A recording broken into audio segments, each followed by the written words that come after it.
forgotten outskirts of a southern town, where moss-draped trees whispered secrets to the wind, Marcus Deshawn lived quietly with his retired canine partner, Shadow, a German shepherd once hailed as a hero. Theirs was a life of silence, marked by routine and memory, until the morning Shadow failed to stand. What began as a simple act of concern spiraled into a dark unraveling, a courtroom betrayal, a forgotten truth, and a dog that had been silenced not by nature, but by design. What would you do if the one soul you trusted most had their memory stolen, and no one believed you? This is the story of a man, a dog, and a conspiracy buried beneath loyalty. Stay with us, like, subscribe, and tell us where you're watching from. The rain in Atlanta was the kind that didn't pour, it pressed. Heavy, humid, slow. The kind that made everything feel closer, like the whole city was leaning in to whisper something you didn't want to hear. Marcus Mac Deshawn stood in the doorway of his shotgun apartment, arms folded, eyes fixed on the figure curled up at the far end of the living room. Shadow. His partner, his proof, the black and tan German shepherd was barely breathing, shallow gulps of air rising his chest like he was sucking oxygen through a straw. Mac's fists clenched. Just last week, Shadow had chased down a meth dealer across 2 blocks and leapt a chain-link fence like it was paper. But tonight the dog couldn't even stand. "Come on, buddy," Mac murmured, kneeling down beside him. "We got court tomorrow, you remember? You're the key witness." He tried to smile, voice light, but it cracked at the edges. He reached for his phone with one hand, stroking Shadow's flank with the other, dialing the emergency vet number for the 4th time in an hour. Still busy. A storm warning had blacked out half the city. Shadow didn't flinch, but his eyes flicked toward Mac, a flicker of recognition. Pain, trust, and something else, fear. Mac had seen that look before. In suspects, in victims. In the mirror, something was very, very wrong. By 2:17 a.m., the rain had stopped, but Mac's living room looked like a battlefield. Syringes, towels, water bowls, heating pads, and the silence of waiting. He sat on the floor next to Shadow, refusing to leave his side, and then the memory hit. 3 days ago, a man in a gray suit had brushed past them outside the courthouse. Shadow had growled. Mac hadn't thought much of it, probably just a scent he didn't like, but now that moment looped back in his mind, like a glitching tape. At 7:43 a.m., Mac walked into the courthouse alone, in his left hand a leash, dangling.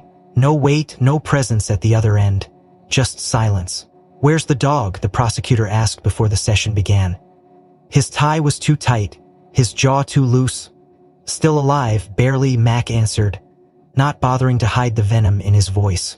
"He was poisoned." "Can't prove that," the prosecutor muttered, flipping through his note. "And without the dog, we don't have the sequence." The judge entered. Everyone rose. The bikers sat at the defense table like a man watching reruns. Relaxed, cocky, wearing a denim vest covered in patches from a gang disbanded 3 years ago by a K9 raid. Shadow's raid. Versus Curtis Bones McGuire, the clerk announced. The trial lasted 21 minutes. The toxicology report hadn't come back yet. The surveillance footage that might have shown Shadow being tampered with had glitches. Mac's eyewitness account was dismissed as circumstantial. The biker's alibi, flimsy as it was, held up under lack of contradiction. And then the words fell like cement bricks. "The defendant is hereby acquitted on all charges." Mac didn't stand, didn't speak. He looked down at the empty leash, his hand shook. Then he stood slowly, nodded to the judge like a man in the eye of a hurricane, and walked out. By the time he got back home, Shadow was sleeping, breathing steadier now, but there was something gone in his gaze. The fire, the focus, the thing that made him more than just a dog. A knock on the door. Loud, sharp. Mac opened it to find a small box on the step. No note, no sound. He opened it. Inside, an empty syringe and a single patch, black with a red skull. That night, Mac sat next to Shadow, watching the city lights bleed through the blind. He wasn't angry yet. Not really. He was something colder, a quiet clarity that had no place in grief. He looked down at Shadow, still asleep, chest rising and falling like waves on glass. "I'm not letting this go," Mac said softly. "Not again." Shadow didn't move, but his tail gave a single twitch. Morning crept in slow. the kind of gray that seeps into your bones before you even step outside. Max stood in the backyard behind his small duplex, the Georgia air thick with dew and the faint smell of damp soil. The metal of the chain-link fence was cool against his hand, and Shadow, still recovering, lay quietly in his outdoor kennel, head resting between his paws. The same kennel he'd slept in for years, a space both sanctuary and stronghold. Max's eyes drifted over the area with that cop instinct that never really turns off. Every corner, every angle. Something in his gut itched like a whisper from a past life. He stepped off the porch, walking the perimeter, boots sinking slightly into the wet grass. The ground was uneven near the far end where the neighbor's overgrown bushes pushed against the edge of the fence. That's when he saw it, a flash of dull metal nestled in the shadows of the hedgerow. Kneeling down, Mac parted the thick foliage, his breath catching for half a beat. A used syringe, not one of his. He'd never leave that kind of risk anywhere near Shadow, especially not now. His hand hovered for a second before he grabbed a plastic bag from his pocket. Always carried one out of habit and carefully scooped the syringe inside. No label, no residue visible to the naked eye. But Mac had been around enough junkies and enough crooked labs to know this wasn't street-grade stuff. This was clean. Military clean. Clinical. He stood there for a moment, the weight of the bag feeling far heavier than its contents. His mind reeled back to the small box on the porch the night before, to the patch inside. Red skull, black thread. A ghost from a unit disbanded long ago. He headed back inside, eyes narrowed, fingers already dialing a number he hadn't used in over 5 years. Jackson? The voice on the other end answered, groggy but alert. Then, shit. Tell me what you've got. Within 2 hours, a black SUV rolled up behind Mac's garage. Out stepped Jackson Pierce, ex-military chem specialist turned freelance forensics analyst. No badge, no jurisdiction, just loyalty and knowledge Mac trusted more than any lab in the city. Jackson took one look at the syringe, whistled low, then pulled on gloves and popped the bag into a portable scanner. The hum of the device filled the silence as Shadow shifted slightly in his kennel, eyes following the stranger, ears half-pinned. But the dog had something's missing. The way he watches me, he should have reacted more. Mac said nothing, just stared. After a few minutes, the scanner pinged. Jackson frowned, pulled up the results, then blinked twice. No way, he muttered. What? Mac stepped closer, tension radiating off his frame. This compound, I haven't seen it since 14. It's a synthetic neuromodulator, used in deep obedience conditioning for Tier 1 K9 units, specifically engineered to scramble neural pathways tied to command recognition. Not kill the dog, just reset him, temporarily. Like wiping a drive. Mac's jaw tightened. You mean it makes them forget? Jackson nodded slowly. Forget who gave the order, forget what the command means. Short-term memory, used to test re-imprinting response times. Effective, but controversial. Too many side effects. It was pulled from use by the Department of Defense almost 10 years ago. And yet somehow, Mac muttered, voice low, it ends up in my backyard. Jackson crossed his arms, exhaling sharply. Someone with access to military-grade pharmacology, black market ties, or both. Mac turned to the window where Shadow now stood. Tail limp, eyes still watchful but lacking that fire. The instinct to read a situation before a human even saw it. That was gone. And now he knew why. You ever see this used in the field? Mac asked. Once, Jackson said. German Shepherd. Unit in Kabul. Dog went from top-tier asset to docile in under 6 hours. Had to be retrained from scratch. Rumor was it was sabotage. Ambler died 2 weeks later in a so-called training accident. Mac's mind buzzed. The biker, the patch, the past. He moved to his old file cabinet, pulled open the lowest drawer, and flipped through records he hadn't touched since his forced retirement. They're photos from a bust 5 years ago. Operation Howl Howl. A weapons and drug ring run by former Spec Ops turned outlaws, operating under the radar using decommissioned military dogs as smuggling assets. The case had been buried under bureaucracy. Most of the suspects disappeared before trial. But one image stood out. A tattoo. Skull, red thread. Mac pulled it free. Eyes locked. He wasn't just a street biker. He was part of this. Jackson leaned over the photo. That's your guy? Yeah, Mac nodded. And Shadow took him down in an alley outside Marietta. I testified. Shadow corroborated with a scent cue. McGuire got out on a technicality. He swore he'd return the favor. Looks like he did. Jackson glanced toward the syringe. Only this time, he didn't kill your dog. He erased him. Mac said nothing, but his hands shook as he filed the photo back in place. Where do we start? Jackson asked. Mac looked out at Shadow, who now sat watching them both, his gaze empty yet alert, like he was waiting for a signal he could no longer understand. We start with the supply chain, Mac said, voice a quiet storm. Someone had to source that serum. Someone had to get it into my yard. And someone had to somehow get it to Chicago. Jackson cracked his knuckles. I'll get to work. But Mac was already grabbing his jacket. There were 3 names burned into the edge of his memory. Names that shouldn't still be alive, let alone walking free. And one of them had a warehouse just 10 miles west. The night stretched long and heavy over the house. The kind of stillness that wasn't peace but pause, like the whole world was holding its breath.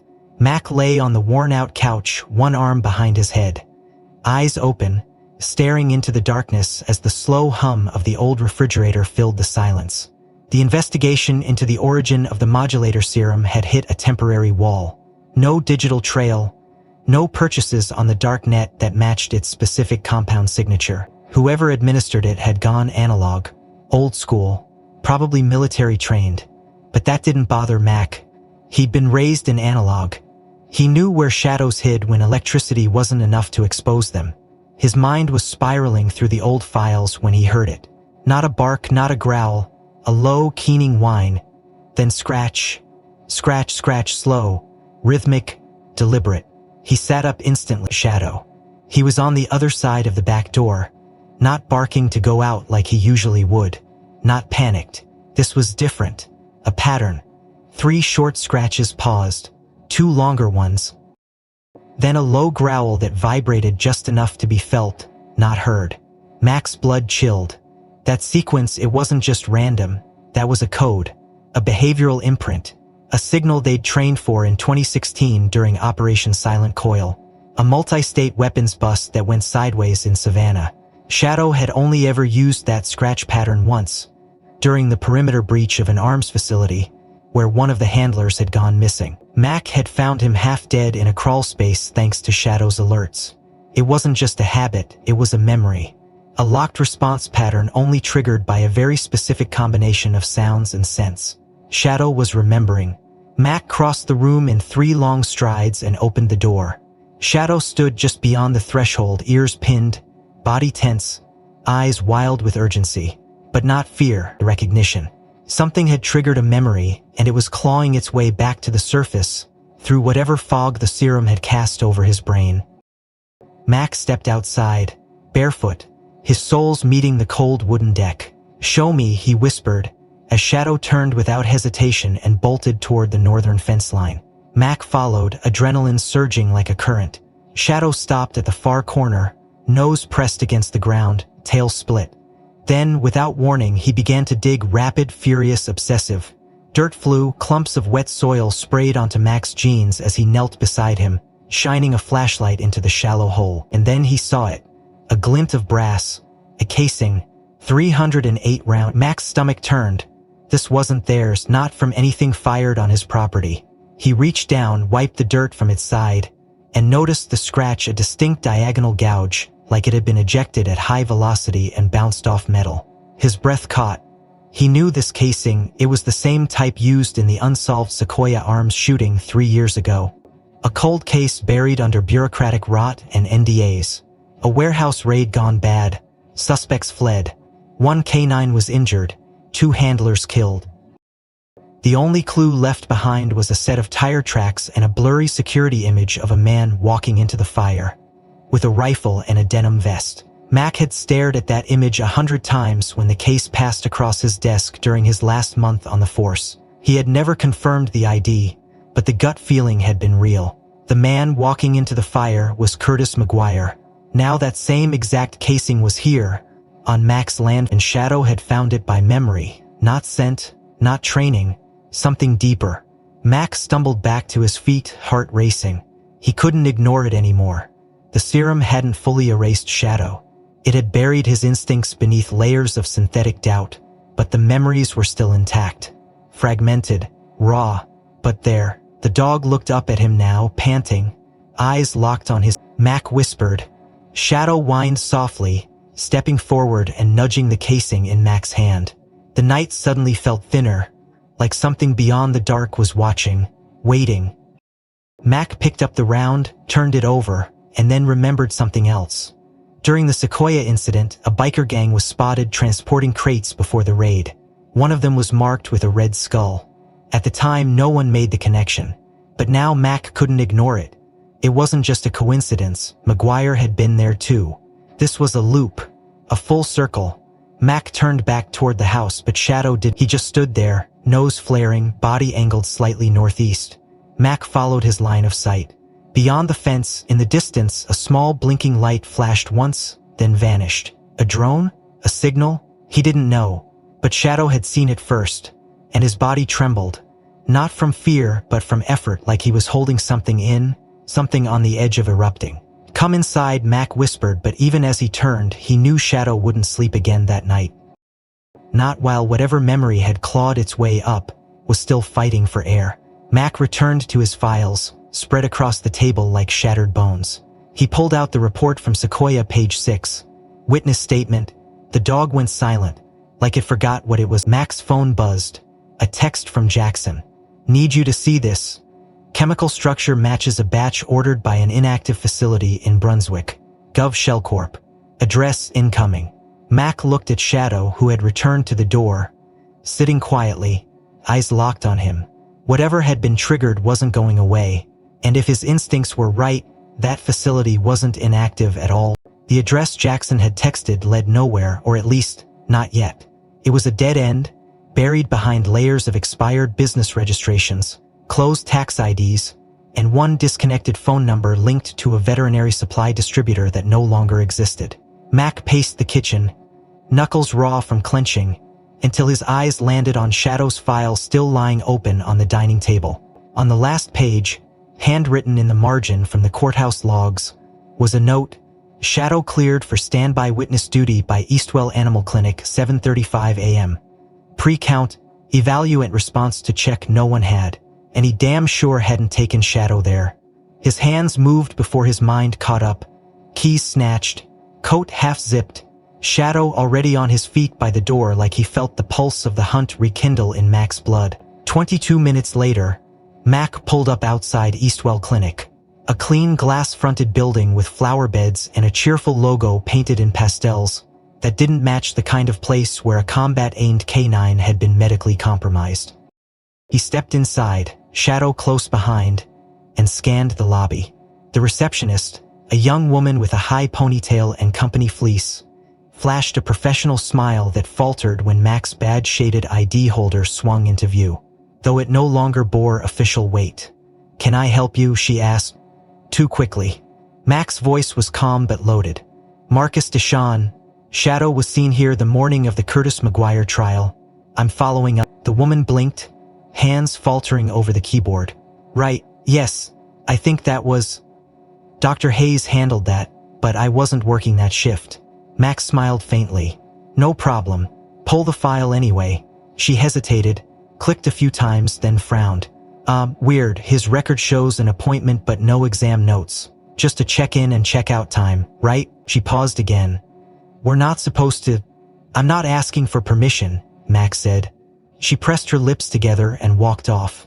Shadow sat beside Mac's boots like stone. When she returned, she handed over a slim folder and a USB drive. Mac thanked her and turned to leave but stopped when he caught something behind the front desk. A plaque, shiny, new, engraved in bold serif letters. Community Compassion Award.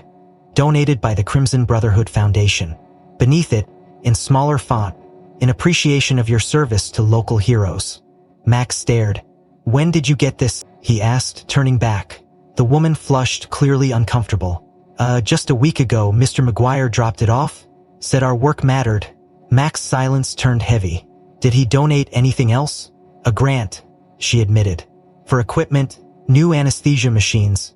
It's been tight lately with budget cuts. Mac nodded slowly, stepping back outside. The moment the door shut behind him, his hands flew to the USB drive, jamming it into his laptop. He pulled up the footage. Standard multi-angle lobby feed. Clean, ordered. Then he checked the timestamp. 7:32 a.m. A woman entering with a shepherd. No leash. Looked like Shadow, but something was off. His gait was too relaxed, as if sedated. The woman's face was obscured by a hoodie. She checked in, then disappeared behind the exam doors. Then black. A 3-minute cut. At 7:38 the feed resumed. Same woman, same dog. But Shadow was moving oddly. Slower, less alert. Almost like he was drunk. His fists clenched as he paused on a close-up. A mark on Shadow's left haunch. A tiny puncture wound, barely visible but unmistakable. The moment after the cut returned, the mark was there. Before the blackout, nothing. 3 missing minutes. Enough time to inject, enough time to alter everything. He traced the cut back using manudata embedded in the file. The footage had been manually edited. Not a server-side issue. Someone with physical access had intentionally deleted that window. He jumped out of the truck, marched back inside, and this time his voice didn't wait. I need to speak with Dr. Hayes now. She's not in until tomorrow. Then give me her number, I'm not playing. The receptionist hesitated too long. Shadow growled low and deliberate. That did it. The number was scrawled on a sticky note and handed over with shaking fingers. Mac walked out, heart pounding, mind racing through every red flag he'd missed.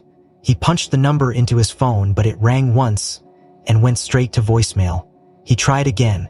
Same, then he pulled up Dr. Hayes's veterinary license online, still active. But no recent reviews, no public sightings, nothing since the date of Shadow's exam. Mac's next call went to Jackson. I need you to look into Eastwell's payroll and vendor lists.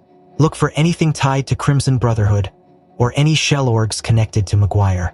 Jackson didn't ask questions. Give me an hour. Mac hung up and stared out the windshield, knuckles white around the steering wheel.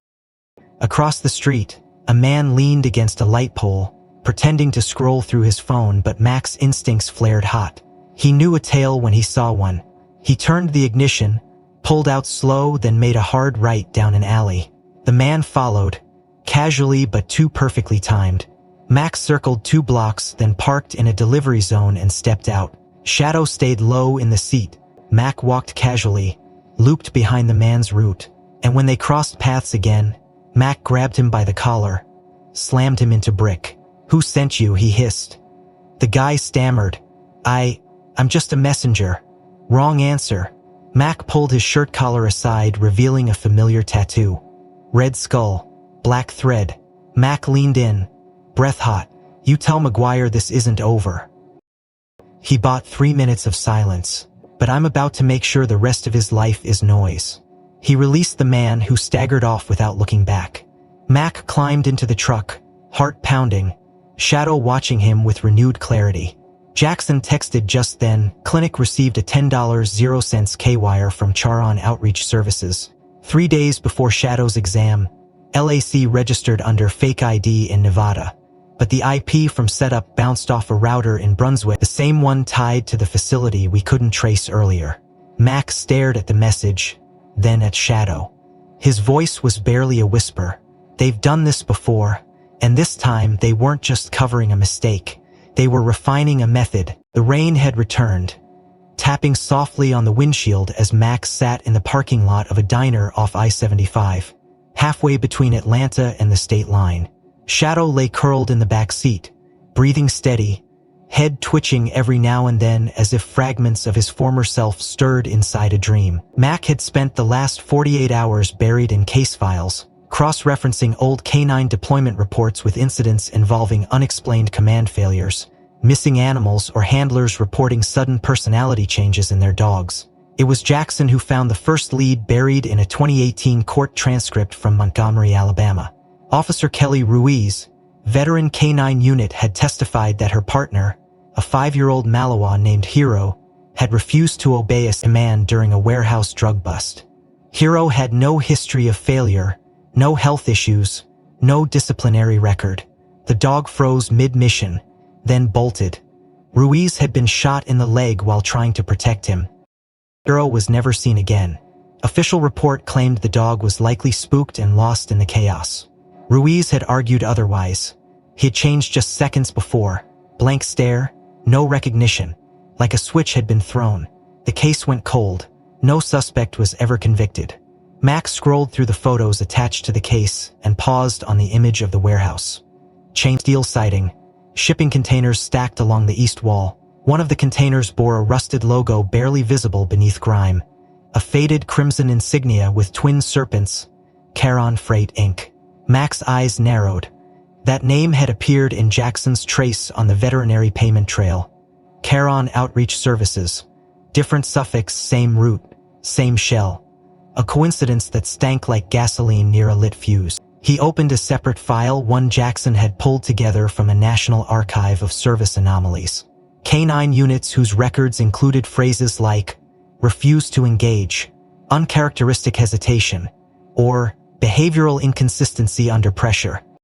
8 cases spanning 4 states, all within the past 6 years.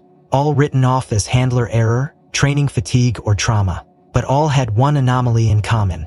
Each dog had been seen by a civilian-affiliated clinic or a temporary field vet no more than 72 hours before their incident. Every single one. Max's fingers flew across the keyboard as he pulled GPS logs and service maps, connecting dots between locations, shipment manifests, and vet visits. One particular cluster leapt out from the data. Shipments routed through a logistics corridor used exclusively by a now-defunct transport company, Black Mesa Hauling, which had declared bankruptcy in 2019 after a federal audit turned up incomplete manifests and unverifiable driver logs. Mac cross-referenced the haul routes with criminal activity timelines. The overlap was disturbing. Wherever Black Mesa trucks went, a spike in K9 unit malfunctions followed. He leaned back, brain thrumming. Black Mesa had operated out of 3 depots: Memphis, Tallahassee, and a third near Savannah, Georgia. The Savannah site had burned down during a suspected arson 2 years ago. The others had been sold quietly to private buyers with offshore accounts. But when Mac filtered the employee records, one name appeared under the Tallahassee driver list: Curtis McGuire. Mac muttered under his breath, a curse too tired to be angry. He searched DMV logs, customs checks, even DOT incident reports, until finally he landed on a redacted field memo from a Florida task force on ferry. Claims of illegal animal transport involving modified military-grade sedatives, with Black Mesa flagged but dismissed due to insufficient evidence. The memo was dated 3 months before McGuire moved back to Atlanta. This wasn't about revenge. It wasn't personal, not in the way Mac had first assumed. It was a pattern. A system. Mac dug deeper, pulling every vet license issued to clinics within a 100-mile radius of the old transport hubs. Some were clean, but 3 had received grants or renovation donations from a charitable group called the Brotherhood of Guardians. No website, no social presence, but on the legal filing listed under Primary Director C.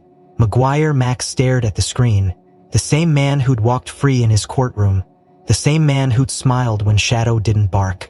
He felt the weight of years suddenly pressed down on him. This was a loop, a silent war against the animals trained to protect truth. Not just sabotage, systematic erasure. Someone was identifying key canine units, isolating them, injecting them with synthetic obedience-modifying compounds, and using shell corporations to funnel money into veterinary clinics who would either look the other way or participate outright. Mac knew the why now. K9s weren't just tools, they were witnesses. And unlike humans, they couldn't be cross-examined or bribed. But take away their ability to respond on command, and their testimony collapsed, just like it had in court with Shadow.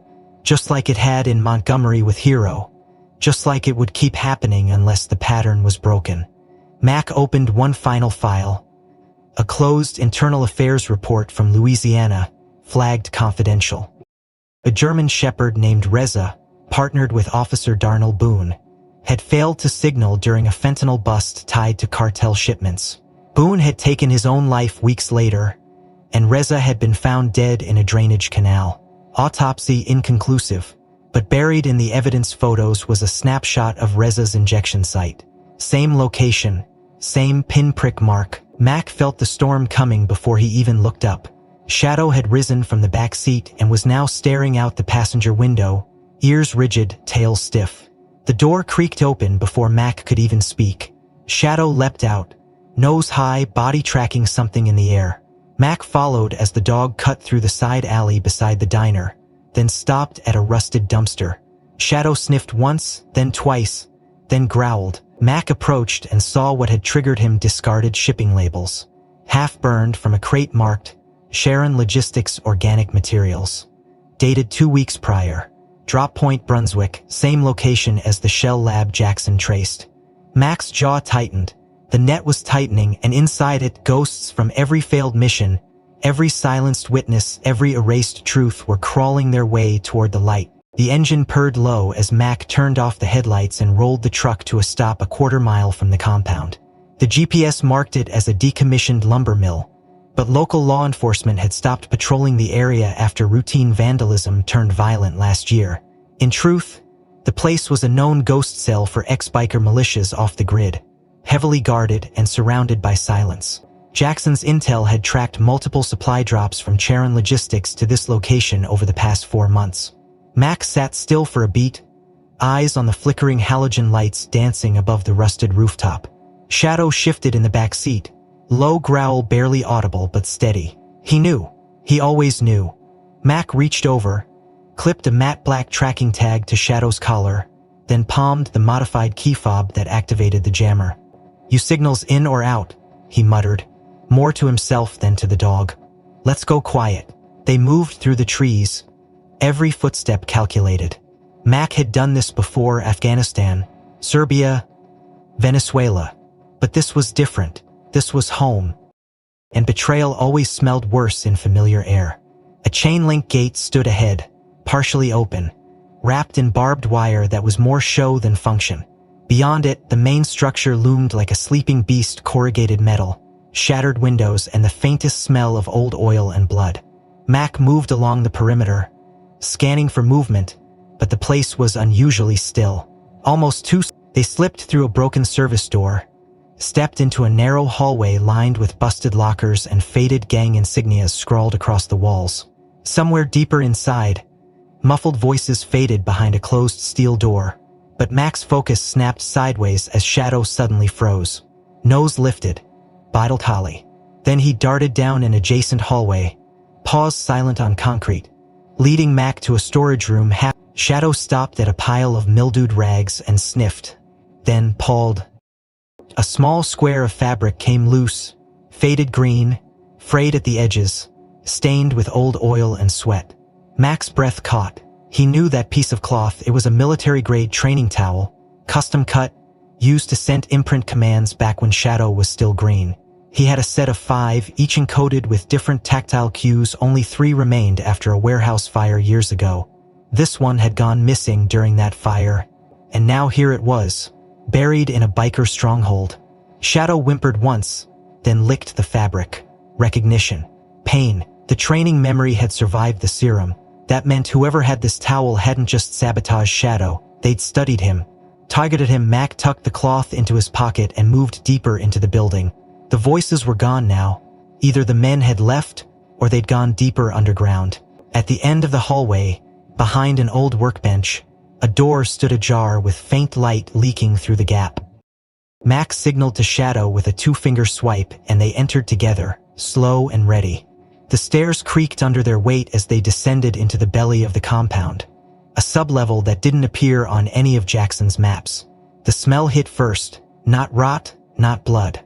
Chemical sterility. Like a lab.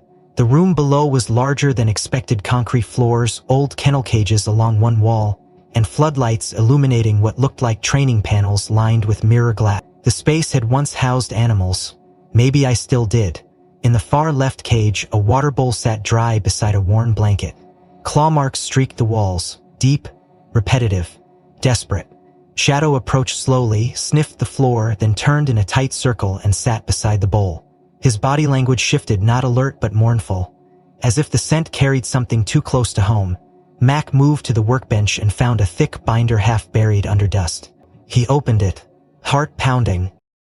Inside were laminated sheets, diagrams of canine anatomy, response circuits, behavioral graphs. The logo at the bottom of each page, not Sharon but a black skull overlaid with a microchip marked CBR Unit 9.4, Experimental Reflex Overdiagram. He flipped through the pages faster now, bile rising with every diagram. This wasn't standard canine training. It was manipulation, reversal protocols, condition response inhibitors, command nullifiers.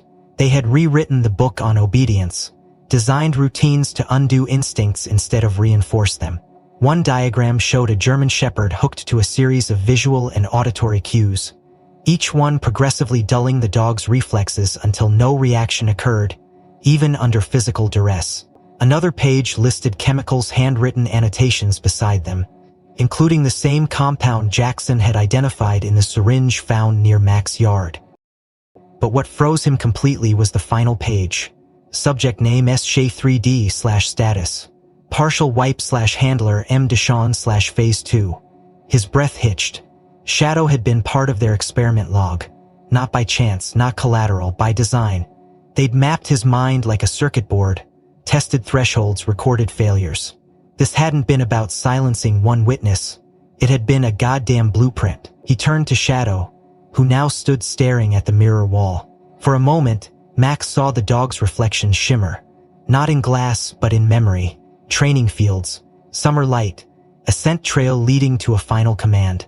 Sit. And he had. Always. Until they took that from him. A soft sound echoed from beyond the far wall. A metallic click, faint but deliberate. Mac closed the binder, slid it under his jacket, and motioned for Shadow to flank left. They approached the wall slowly and found a thin seam in the concrete, barely wide enough to be a service access. The door opened inward. No lock. No warning. Inside, the space was darker, colder. A second chamber lined with more cages, this time, all empty. Tags still hung from their doors. Razor. Mac raised his flashlight and caught sight of something embedded in the concrete. A chipped ID tag, half buried but legible. Wezadov Michela Moore Superhero Splash Tag Lee. Rezadov Boone Unit. The dog from Louisiana. The one who never came home. Shadow pawed at it, then froze, body stiffening. A second click echoed behind them, this time louder. Closer. Max spun, gun raised. The second metallic click reverberated through the chamber. Louder than before. Sharper, too precise to be mechanical error. Mac whipped around, flashlight cutting through the dark as his free hand gripped the pistol on instinct, eyes narrowing to isolate the source of the sound. Shadow tensed beside him, tail stiff, body low. His breath audible but steady. For a moment there was nothing but the echo of their own presence bouncing off the concrete walls. Then silence. Real, heavy silence.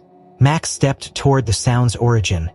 A steel vent barely larger than a shoebox, loosened from its mooring, swinging slightly from the ceiling. Above it, faint footprints marked the dust-coated duct. Too small for a grown man. Too wide for a rat. Someone had been watching. Recently. But whoever it was, they were gone now. Mac holstered his weapon, grabbed the embedded ID tag Shadow had pawed from the wall, and slipped it into his pocket, next to the binder.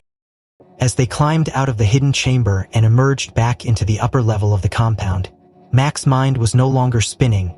It was tunneling. Fast, focused, controlled. Someone had orchestrated this from deep inside the infrastructure, and it hadn't started last week. Not even last year. It went back further. Possibly all the way to the early years of Shadow's training. As he crossed the threshold into open air, Mac's phone buzzed. Jackson. The timing was perfect. He answered without a word. I pulled the personnel archive you asked for, Jackson said. The original trainer assigned to Shadow during Phase 1 imprinting was Sergeant Owen Riggs, based out of Fort Eisen. I know Riggs, Mac muttered, walking toward the truck. He was quiet, smart, too good for the rank they stuck him in. He resigned 6 months after your unit was rotated stateside, Jackson continued, and 3 months later, vanished. Official discharge. Civilian re-entry filed, but no employment, no address, no bank activity. He just disappeared. Max stopped walking. Disappeared as in, no record? Greg's last requisition form before he left the service was for a compound labeled EXD42. There's no inventory match for it on DoD records, but I found a fragment of the requisition slip in a misfiled incident log. It's the exact compound we found in Shadow's bloodstream. Mac's chest tightened. The implications crawled under his skin like ice water.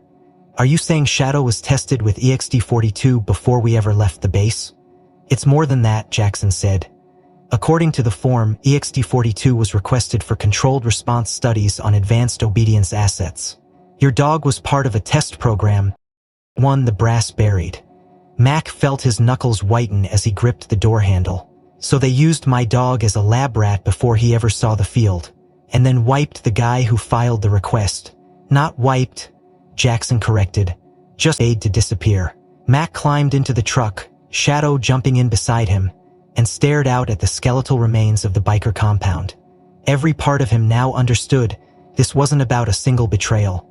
It was an institutional one, and it went deeper than McGuire or Sharon or any gang in leather jackets. Shadow had been compromised before he ever took his first bite in the field. Mac remembered their first mission together. Shadow had signaled on it, and Mac had trusted that signal without hesitation. That instinct, that trust, had saved lives. And now he realized it might have been built on a lie. As he drove, the rain returned light at first, then heavier, drumming a chaotic rhythm against the windshield. Mac pulled over at a roadside rest stop and opened the binder again. He flipped to a section labeled Pre-Deployment Evaluation Protocols Eisen Unit K9. The pages were coded militarious formatting, but the annotations had been added later in darker inhuman handwriting, precise, unflinching. Under subject SH3D, which he now knew was Shadow's early identifier, a line had been underlined twice. Response to XD42 within acceptable latency. Reflex override achievable in less than 7.5 sec under simulated duress. Memory reformation is stable but incomplete. Mac read it again. Slower. Then again. Shadow hadn't just been given the drug, they'd measured how long it took to break him, how quickly they could rewire his instincts, and they had deemed the results acceptable. It explained everything: the subtle behavioral inconsistencies during late-edge missions, the occasional delayed response, which the trainers had always chalked up to fatigue or stress. Mac had believed them, trusted them, because he trusted the system, and the system had betrayed them both.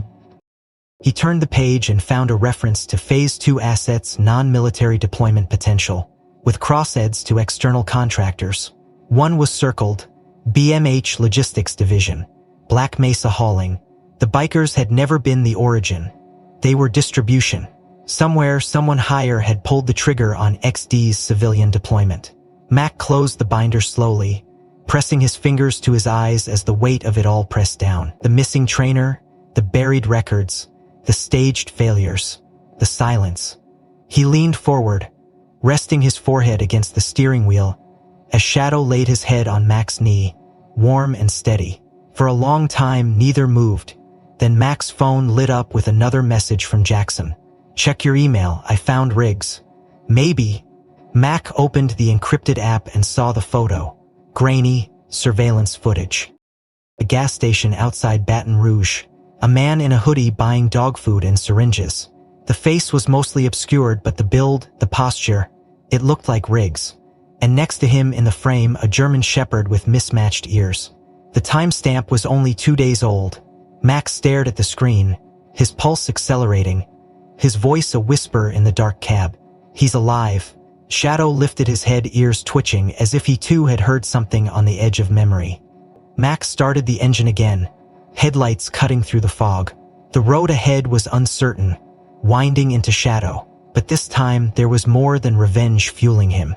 There were answers waiting, and somewhere beyond the static, the man who'd first trained Shadow might be the only one left who knew how to undo what they'd done. The road to Baton Rouge bled into morning haze, each mile a mix of cracked pavement and boiling thoughts. Mac barely noticed the shifting light outside the truck windows as he reviewed Jackson's grainy surveillance stills again and again, memorizing every detail of the man's posture, the faint scar under his left ear, the way his left foot slightly toed out Riggs' signature stance. The man was alive. Shadow sensed it too, his behavior sharpening, his nose often pressed to the edge of the cracked glass, ears twitching at roadside noise. They were both running on instinct now, but instincts didn't prepare Mac for what hit his phone next. A breaking news alert popped up as he crossed into city limits. Bright red and heavy with insult. Brotherhood Biker Club holds memorial for K9 hero in honor of courtroom drama. Mac clicked the link, his grip on the steering wheel tightening with every word. The video was already viral. Dozens of leather-clad bikers had gathered on a makeshift stage outside a sports bar off Jefferson Highway. They'd erected a comically oversized dog statue with sunglasses and a police badge collar. The banner read, "Rise Shadow Fallen Comrade.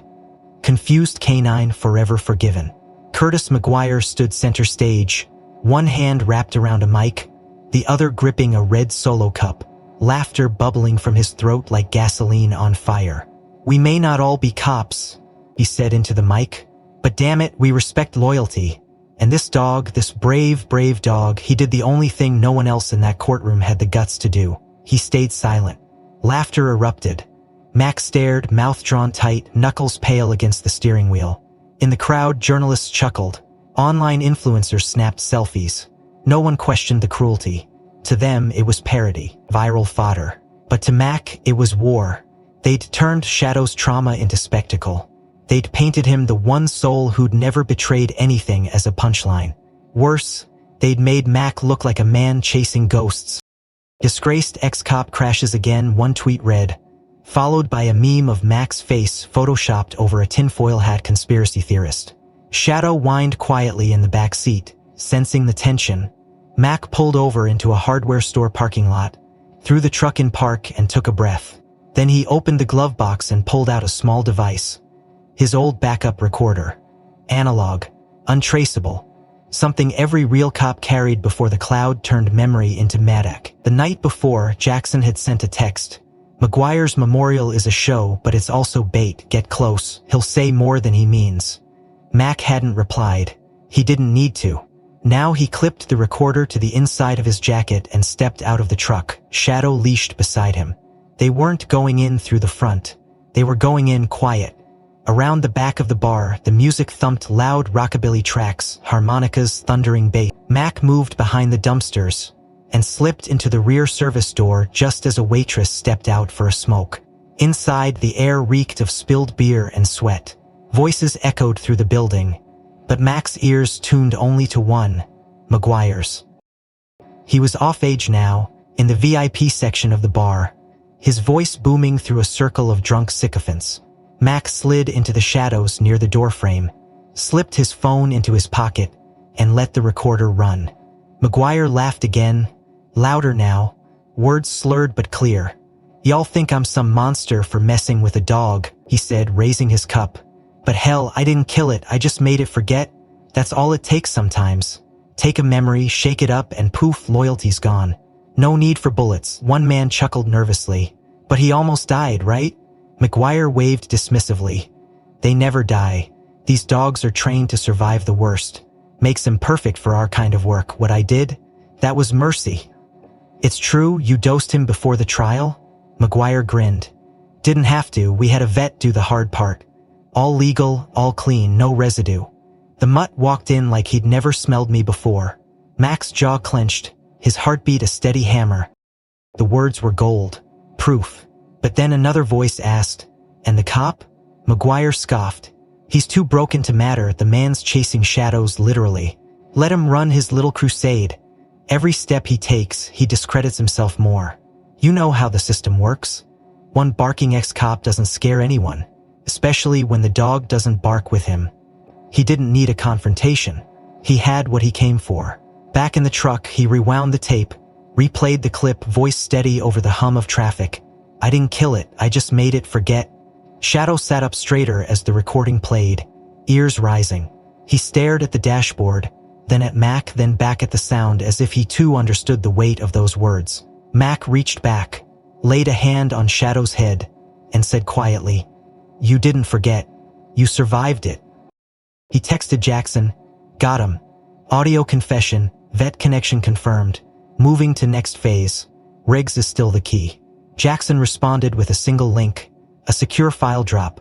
Inside was a redacted dossier pulled from an old defense contractor archive. Project Helix, Behavioral Override in Tier U Canines. Oversight, R.T. Briggs. Status, discontinued. Personnel was a lawsuit. A rural shelter. A name Mac hadn't seen in years. He stared at it, pulse rising, and somewhere beneath that text, buried in the document code, was a note.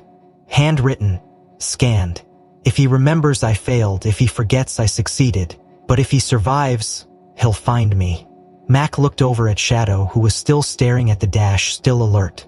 And somewhere deep inside both of them, the thread between memory and truth tightened one more knot. The sun hadn't risen yet when Mac parked the truck in the gravel lot of the animal shelter on the edge of Livingston Parish. The facility looked like it had been stitched together from scavenged lumber and fading government grants. An old tin roof, warped wooden sign, a gate that hung crooked on rusted hinges. But this was the place. Jackson's coordinates had led him here, and according to the file embedded in the Helix dossier, Riggs had last used this location's mailing address to apply for a veterinary supply shipment months after his supposed disappearance. Mac didn't call ahead. He rarely did. He stepped out into the cold morning air with Shadow at his side, the leash barely taut, the shepherd more focused than he'd been in weeks. There was clarity in the way he moved now. Purpose. And though his gait still held a faint hesitation from weeks of neurological disruption, something deeper was reawakening beneath his ribs. They walked through the gate and knocked on the weather-beaten door, where a sign read, "Closed" in faded chalk.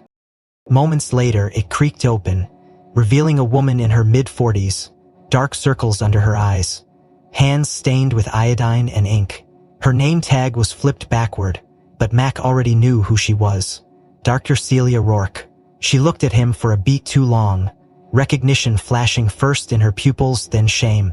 "You're Deshawn," she said. "Come in, quickly."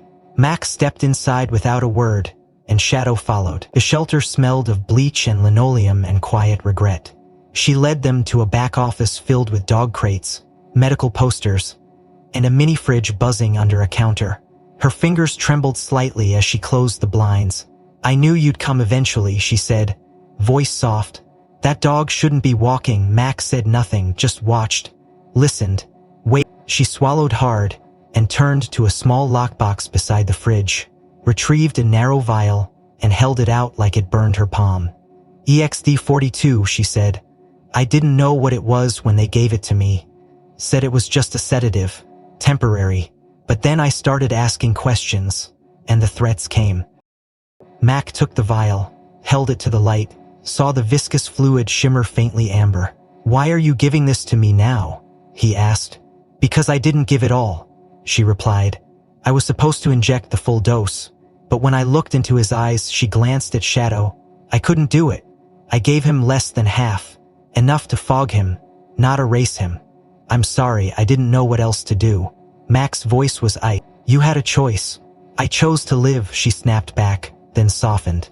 "But now, if they find out I talked to you, they already know," Mac said, "and I'm betting they're watching this place." She nodded. "Then, we don't have much time." Mac pocketed the vial, snapped a photo of the serial code, and turned to leave. But before he reached the door, she added, "He'll come back. Piece by piece. His brain's reconfiguring faster because you trained him on loops. Memory loops. Sense sound off reinforcement. That's the only thing EXD can't fully break. Muscle memory wrapped in emotion." Mac paused. "What's the trigger?" She looked at Shadow, then at Mac. "You." Outside, the morning fog had thickened, swallowing the road in white silence. Mac drove through it slowly, digesting everything, replaying her words. The bottle sat on the dash, glinting cold and dangerous. Shadow rested with his head on Mac's lap, tail occasionally flicking, eyes half closed. But as they pulled into the safe house garage back in Baton Rouge, something shifted. Shadow sat up suddenly, body stiff, nose pointed toward the workbench near the far wall. Mac followed his line of sight and saw nothing unusual, just his gear. A few stacked boxes, a worn duffel bag he hadn't touched in weeks. But Shadow moved, fast, ears pinned, breath sharp. He went straight to the bag and began pawing furiously at the zipper. Mac opened it. Inside, folded beneath old flannel and ammo pouches, was a denim biker vest, one of McGuire's, kept for scent tagging during early stages of tracking. Mac hadn't thought about it since, but Shadow had. The moment the vest came free, Shadow lunged. Not in aggression, in recognition. He buried his nose into the fabric, sniffed deep, then snarled. Deep, raw, the kind of sound Mac hadn't heard since Fallujah. Shadow backed up, hackles raised, tail rigid, then lunged again, biting into the cloth and shaking it violently. Mac dropped to one knee, heart pounding. "Is it him?" he asked, voice barely audible. Shadow froze, looked up, then barked 3 short bursts, one long. The confirmation code, the same pattern used during target identification drills. Mac stared. For the first time in weeks, the dog was responding with absolute certainty. No fog, no hesitation, just instinct. Truth, memory. Shadow dropped the vest at Mac's feet and sat, panting hard, gaze locked on the door as if expecting the target to walk through at any moment. Mac picked up the vest, eyes narrowed. The label inside read Maguire, stitched in faded red thread. Shadow hadn't just recognized the scent, he'd identified the man. No longer passive, no longer confused, he was back. Mac grabbed the recorder again, replayed the clip of McGuire's voice. "I just made it forget." This time, as it played, Shadow barked once. Short, sharp, disapproval. Mac smiled, teeth tight.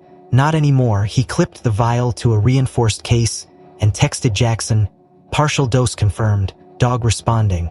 McGuire ID verified. Phase 3 begins now." Jackson's reply was instant. "Copy. Also Riggs made contact. Location trace shows static cabin northwest of Atchafalaya Basin. You'll want to hear what he has to say."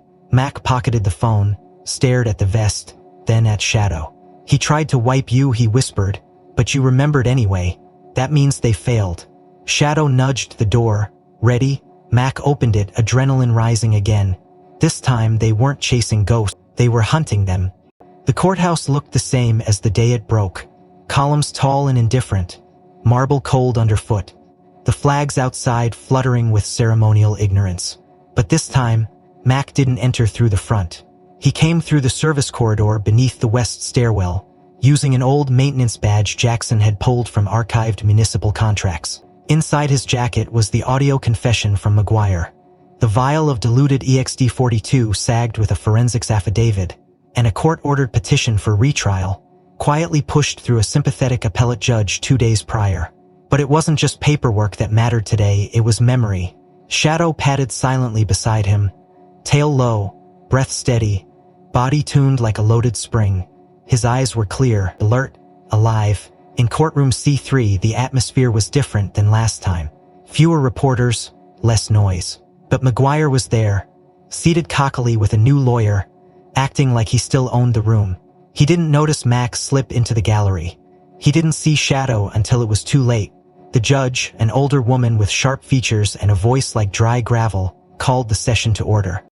"We are here to reconsider the admissibility of evidence presented in the matter of the People v. Curtis McGuire. Mr. Deshawn, you may proceed." Mac stood slowly, every eye turning toward him. He held up the recorder. This audio was captured during a public event hosted by the defendant. In it, he admits to orchestrating the sedation of a government canine prior to sworn testimony. The audio played. McGuire's voice spilled into the chamber. "I just made it forget. Didn't have to kill it." Gasps rippled through the room. But Mac wasn't done. "Your Honor," he said, turning to Shadow, "with your permission, I request a demonstration of behavioral recall from Shadow. It may provide clarity as to what was lost and what's returned." The judge hesitated, then nodded. Mac reached into his bag and pulled out a sense sample, the same biker vest Shadow had targeted back at the garage. Then he gave the hand signal. Shadow's response was immediate. His body went rigid. Ears perked. He circled once, then paced toward McGuire's table. At 6 feet, he stopped, barked once, sat, barked again, then slowly lay down. Paws extended exactly as he had the morning of the original attack. The courtroom froze. Even McGuire tensed. Mac took a step forward. This behavior sequence was trained as a silent identification cue. Bark once for visual match, sit for scent lock, second bark confirms. Final laydown signals certainty. It's what he did the morning of the incident. What was struck from the record because they said he malfunctioned. He didn't, he remembered. McGuire stood up suddenly, waving his hands. This is ridiculous. That mutt was high. He was twitching in the hallway before court. The judge arched an eyebrow. Mr. McGuire, that detail was never included in the public transcript. How do you know what the dog looked like before court? Silence, like a blade slicing air. McGuire's mouth opened, then shut. I meant, he stammered. I saw footage, the judge said, eyes narrowing. Security recordings were corrupted. That's why testimony was deemed unreliable. Max stepped closer, voice calm. You weren't watching footage. You were watching him, while your vet pumped him full of XXX. McGuire turned pale. His lawyer leaned in, whispering furiously, but it was too late. The judge slammed the gavel once and secured all parties involved in veterinary administration. Chaos broke across the room. Reporters scrambled. Lawyers shouted. But all Max saw was Shadow, now standing calmly beside the bench, tail wagging once, eyes fixed on the judge like he understood it was over. 2 weeks later, in the same room, a ceremony was held, quiet, formal. Shadow received full reinstatement honors as a decorated canine officer. His badge was returned, his name cleared, the incident rewritten not as failure but as survival. Max stood beside him, chest straight, suit pressed. He didn't smile, but his hands stopped shaking. Outside, under a silver sky, Shadow trotted ahead off leash for the first time in months, then turned, barking once sharp, strong, true. Mac followed, slowly, surely, because justice, when it came, didn't come easy. But it came. A gangler of young men filled the doorway. One turned to gasp at his. If this story moved you, consider giving it a like and subscribing to follow more cinematic stories like this one. I'm curious what part of Mac and Shadow's journey hit you the hardest. Was it the betrayal, the comeback, or that final twist in court? Let me know your thoughts in the comments and tell me where in the world you're watching from. Let's keep this conversation going.